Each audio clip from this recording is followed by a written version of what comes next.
नमस्कार विद्यार्थियों। हम पढ़ रहे थे कोऑर्डिनेशन। कोऑर्डिनेशन में हम कोऑर्डिनेशन समन्वय का अर्थ हम पढ़ चुके। समन्वय की परिभाषाएं हम पिछली क्लास में पढ़ चुके।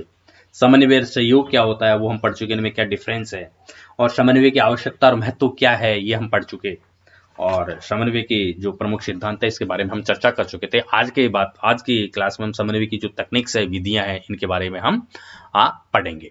देखो, ये बातें हम पढ़ चुके। समन्वय का अर्थ है परिभाषा, समन्वय में सहयोग क्या होता है, समन्वय की आवश्यकता और महत्व, और अब हम ये पढ़ रहे थे समन्वय के सिद्धांत जो हम पढ़ चुके।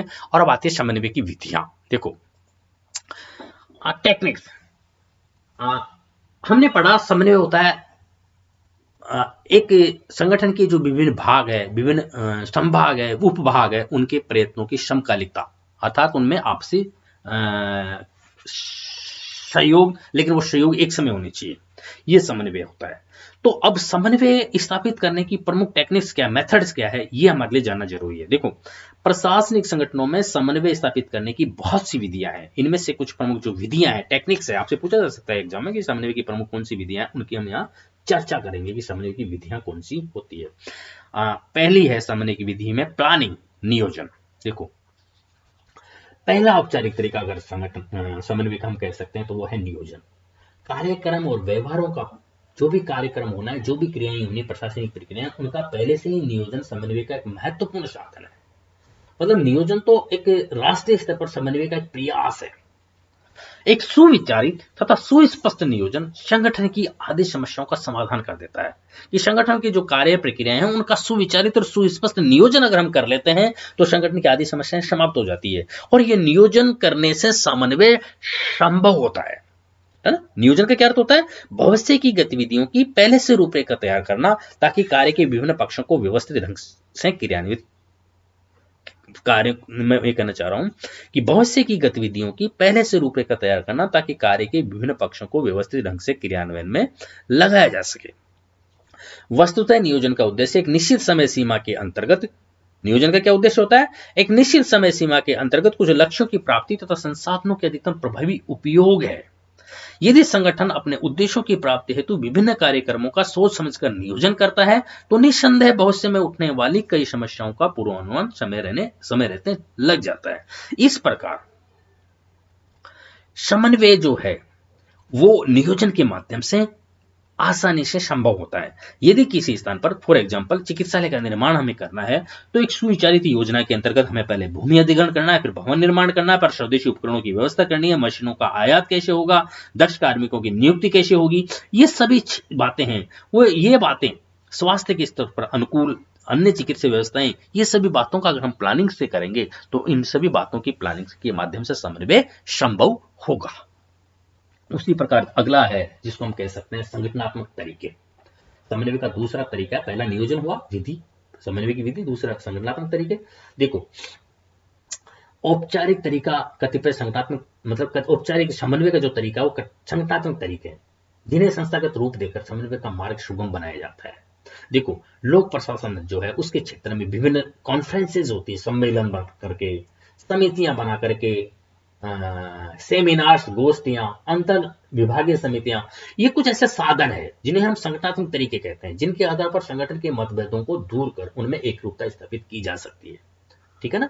भारत जैसे देश में प्रशासनिक समन्वय स्थापित करने वाले संगठनात्मक साधन कई प्रकार के हैं हमारे देश में। नीति आयोग, जिनका पहले योजना आयोग नाम था नीति आयोग। नीति आयोग अपने आप में राष्ट्रीय स्तर पर विभिन्न राज्य सरकारों और केंद्र सरकार के मध्य योजनाओं से संबंधित समन्वय स्थापित करने के लिए एक महत्वपूर्ण मंच है। क्षेत्रीय परिषदें हैं, राष्ट्रीय विकास परिषद है, केंद्रीय सचिवालय है, मंत्रिमंडल की समितियां हैं, ये सभी जो तरीके हैं संगठनात्मक तरीके, ये समन्वय स्थापित करने में महत्वपूर्ण रोल प्ले करते हैं। तो संगठन स्वयं में अपने आप में समन्वय का एक तरीका है, माध्यम है। और इन जो मैंने जिन तकनीकों का आपके सामने नाम लिया, ये सभी तकनीकें समन्वय का एक महत्वपूर्ण माध्यम बनती है। क्योंकि अपन को ये पता है कि संगठन में पद सोपान की व्यवस्था होती है जहां पर एक नियम बने हुए, नियंत्रण, निर्देशन और नेतृत्व के। तो ये सभी प्रक्रियाएं समन्वय के काम में सहयोग करती है। राष्ट्रीय स्तर पर अगर हम देखें तो केंद्रीय सचिवालय, मंत्रिमंडल सचिवालय, नीति आयोग, राष्ट्रीय विकास परिषद, अंतर्राज्यीय परिषद, क्षेत्रीय परिषदें, प्रधानमंत्री कार्यालय, विभागीय आयोग, बोर्ड एवं स्वशासित संगठन, ये इत्यादि विभिन्न संगठन हैं। इनके माध्यम से समन्वय आसान हो जाता है। सभी राज्यों में मुख्यमंत्री अगर हम स्टेट के बारे में बात करें तो मुख्यमंत्री सचिवालय, मंत्रिमंडल सचिवालय, योजना मंडल, अगर जिला स्तर पर बात करें तो जिला कलेक्टर कार्यालय इत्यादि समन्वय करने की व्यवस्था के संगठनात्मक तरीके हैं। तो प्रत्येक प्रशासनिक संगठन की शासन में स्थिति तथा उसके कानून स्वतः ही समन्वय संबंधी कार्य भी करते हैं। तो पहला समन्वय संबंधी तकनीक या जो मेथड था वो नियोजन था, दूसरा है इन सभी संगठनात्मक तरीके, इनको हम कहते हैं संगठनात्मक तरीके। अगली बात हम जो बोलेंगे वो जैसे सम्मेलन संगोष्ठियां, ये विभिन्न संगठनों के माध्यम से समन्वय वो तो हुआ संगठनात्मक तरीके। एक समन्वय का और तरीका है, विधि है सम्मेलन संगोष्ठियां। देखो सम्मेलन समितियां, संगोष्ठियां, कार्यशालाएं, अंतर्विभागीय समितियां इत्यादि भी समन्वय स्थापित करने में महत्वपूर्ण योगदान देती है। समय समय पर आयोजित होने वाला राज्यपाल सम्मेलन होता रहता है, मुख्यमंत्रियों का सम्मेलन होता रहता है, मुख्य सचिव सम्मेलन होता है केंद्रीय स्तर पर कैबिनेट सेक्रेटरी के साथ और प्रधानमंत्री के साथ, विभिन्न राज्यों के मुख्य सचिवों का सम्मेलन होना, मुख्यमंत्रियों का भी सम्मेलन होना, राज्यपालों का सम्मेलन होना, विभिन्न मंत्रियों का सम्मेलन होना, उद्योगपतियों का सम्मेलन होना। और इसी प्रकार जिले के स्टेट के लेवल पर अगर हम बात करें तो राज्य सरकार, मुख्यमंत्री कई बार विभिन्न कलेक्टर्स के कॉन्फ्रेंस करते हैं, सम्मेलन करते हैं। पुलिस की अगर हम बात करें तो विभिन्न जिला पुलिस अधीक्षकों का सम्मेलन करते हैं, उनकी कॉन्फ्रेंस करते हैं। तो इन सभी सभा और संगोष्ठियों के माध्यम से न केवल विचारों का आदान प्रदान होता है बल्कि समस्याओं की वास्तविक तस्वीर तथा दूसरे संगठनों का पक्ष भी सामने आता है। तो सहभागियों की अधिक संख्या नया गंभीर मुद्दा तथा बहुआयामी प्रकरणों के समाधान के लिए विधि कारगर मानी जाती है। इस प्रकार समन्वय के लिए जो तीसरी विधि या तकनीक है वो है सम्मेलन संगोष्ठियां। ठीक है, दोबारा रिपीट करूं, नियोजन, दूसरी संगठनात्मक तरीके, विभिन्न संगठन समन्वय करते हैं, तीसरी सम्मेलन संगोष्ठियां, चौथी परामर्श सामूहिक बैठकें। समन्वय का एक कारगर तरीका यह भी कि सभी संबंधित पक्ष परस्पर सलाह मशविरा करके समाधान ढूंढे। यदि किसी एक ही विभाग के कार्य से दूसरे विभाग के कार्य पर प्रभाव पड़ रहा हो तो परामर्श के माध्यम से रास्ता ढूंढा जाना चाहिए। प्रत्येक महत्वपूर्ण कार्य तथा वैसे संबंधित गतिविधियों के संचालन से पूर्व वित्त विभाग से परामर्श करना भी श्रेयस्कर माना जाता है।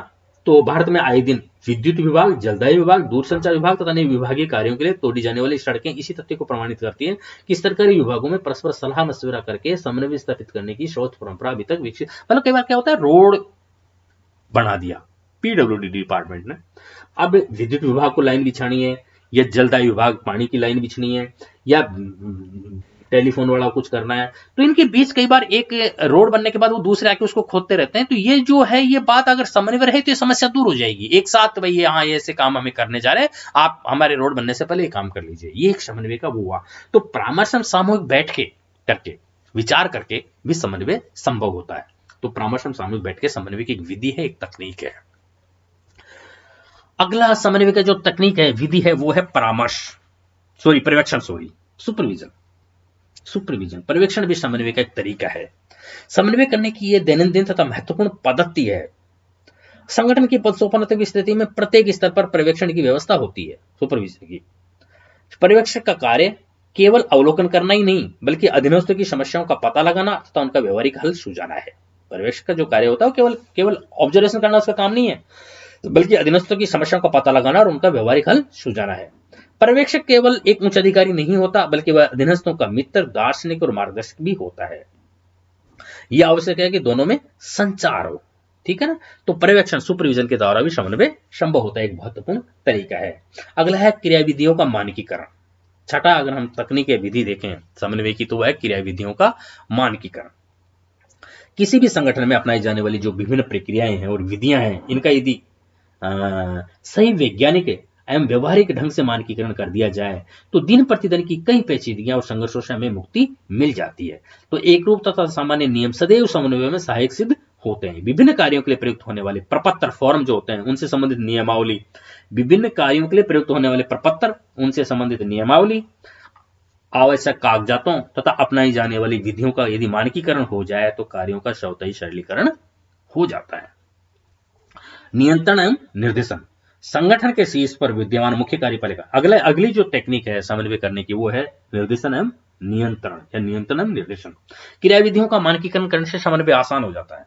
अर्थात पहले ही विभिन्न कार्यों के लिए हम एक से परफॉर्मा तैयार कर लेते हैं, उनसे संबंधित नियमावली तैयार कर लें, आवश्यक कागज बना लें या विधियों का मानकीकरण करते हैं तो समन्वय आसान हो जाता है। उसी प्रकार नियंत्रण और निर्देशन के माध्यम से भी समन्वय संभव होता है।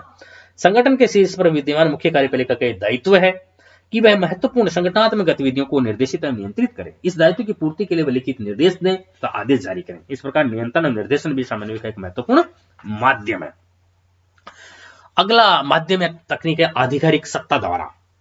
प्रत्येक संगठन में व्यवस्था में अनुशासन बनाए रखने के लिए ये कतिपय नियम और प्रक्रियाएं निश्चित कर दी जाती है। यदि कोई कार्मिक निर्धारित नियमों का उल्लंघन करता है तो संबंधित अनुशासनिक अधिकारी द्वारा कठोर कार्रवाई की जा सकती है। भय एवं दंड यदि नकारात्मक अभिप्राय दिखाई देती है लेकिन समन्वय चाहे अनिच्छा से हो तो उसके क्रम में इसकी महत्वपूर्ण भूमिका है। तो आधिकारिक सत्ता द्वारा जो ये अगला तरीका है। और कुछ है अगला जो टेक्निक बताते हैं वो केंद्रीकृत गृहपालन सेवाएं, ये भी समन्वय का एक प्रमुख तरीका है। इसके अलावा भी बहुत से ऐसी विधियां हैं। व्यक्तिगत नेतृत्व के द्वारा समन्वय किया जा सकता है। जनसंपर्क अधिकारी या संपर्क अधिकारी, liaisoning officer, PRO, public relations officer, इनके माध्यम से समन्वय किया जाता है। निर्णय प्रक्रिया में समन्वय किया जाता है। बजट एवं विधि विभाग की बहुत सी ऐसी गतिविधियां जिनके माध्यम से प्रशासनिक संगठनों में समन्वय होता है। अनौपचारिक संगठनों के माध्यम से संचार एवं उनकी वार्तालाप से भी समन्वय संभव होता है। चाय पार्टी समारोह इत्यादि होते रहते हैं और अनौपचारिक संबंध बढ़ते रहते हैं, इनके माध्यम से समन्वय होता है। अधीनस्थों के सुझाव अगर किसी समस्या मुद्दे पर हम मांगते हैं तो उनके माध्यम से भी समन्वय हो जाता है। ठीक है ना। तो ये प्रमुख समन्वय के तरीके हैं। इनके अंतर विभाग, जिस विभागों की बात करें तो वित्त मंत्रालय जो हमारा है, स्टेट का वित्त मंत्रालय, वित्त विभाग और सेंट्रल लेवल पे जो वित्त मंत्रालय है वो विभिन्न क्रियाओं में समन्वय स्थापित करता है।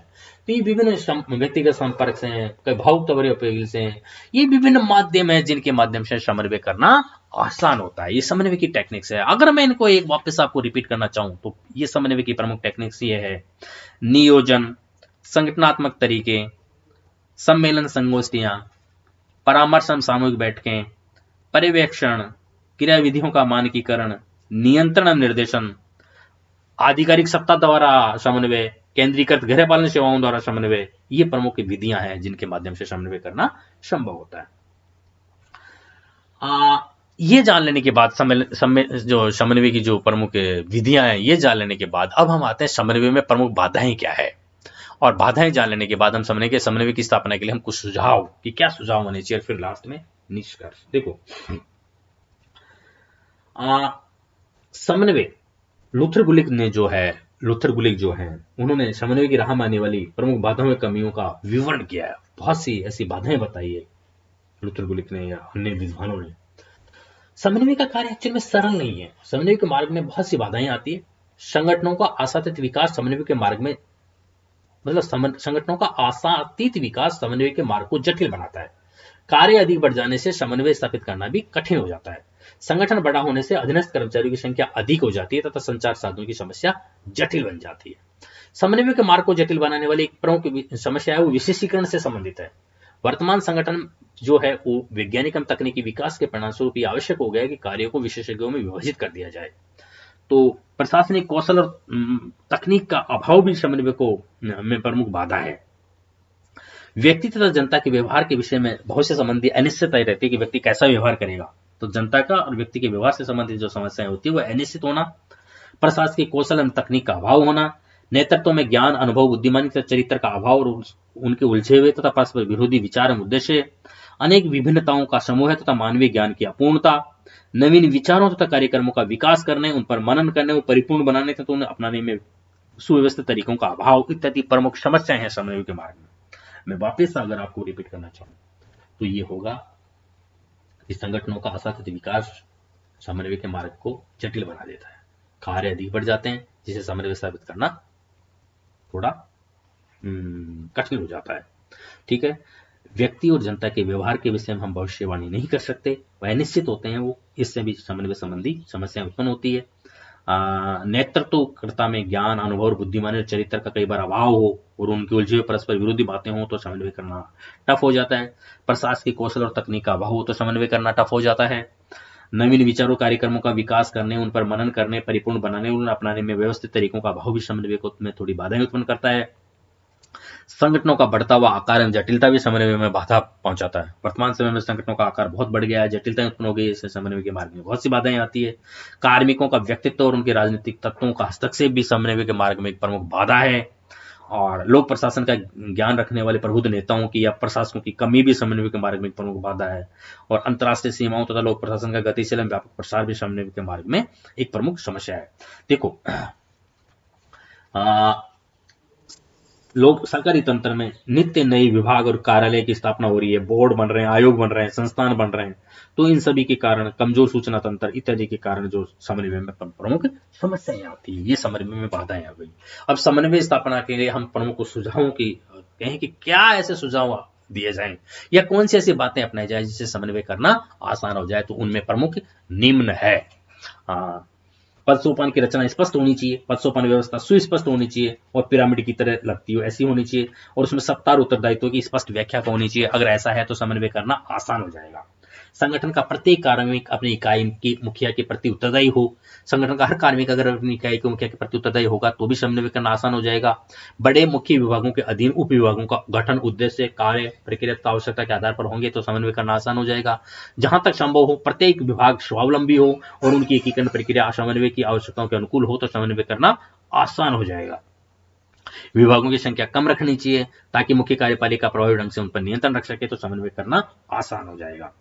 तो ये अगर इन प्रमुख बातों को हम अगर अपनाएंगे तो समन्वय करना आसान हो जाएगा। निष्कर्ष के रूप में हम ये कहना चाहेंगे, ये कहा संगठन और समन्वय का स्पष्ट सहसंबंध, आपस में सहसंबंध है समन्वय और संगठन में। और संगठन में समन्वय के सभी तत्व होते हैं। मूने ने लिखा है कि संगठन में, मूने ने कहा है कि संगठन में समन्वय के सभी तत्व होते हैं, अर्थात समन्वय उनकी दृष्टि में प्रथम सिद्धांत तो है ही, शेष सिद्धांत तथा संगठनात्मक प्रक्रिया समन्वय से जुड़ी होती है। संगठन के जितने भी अन्य सिद्धांत है वो सब समन्वय से जुड़े हुए हैं। तो किसी भी संगठन के निर्माण में नियंत्रण तथा निर्देशन सहित सभी कार्यों की उपचार औचित्यपूर्ण व्यवस्था भी की जाती है ताकि वहां कोई व्यवधान न हो। यदि कुछ नियमानुसार और व्यवहारिकता के अनुरूप लोकशील ढंग से चले तो समन्वय की स्थापना बहुत कठिन भी नहीं है। इस प्रकार समन्वय संगठन का प्रथम सिद्धांत है। संगठन के अन्य सिद्धांत समन्वय पर निर्भर है और जब तक समन्वय नहीं होगा प्रशासनिक प्रक्रियाएं संपन्न नहीं हो पाएगी, कार्य कुशलता से नहीं होंगे। इस प्रकार समन्वय का जो सिद्धांत है इस पर कोई विवाद नहीं है, इसकी कोई आलोचना नहीं की जाती। समन्वय संगठन का महत्वपूर्ण सिद्धांत है और प्रशासनिक प्रक्रियाओं में इस सिद्धांत का पालन होना चाहिए। ये समन्वय का सिद्धांत पूरा हुआ।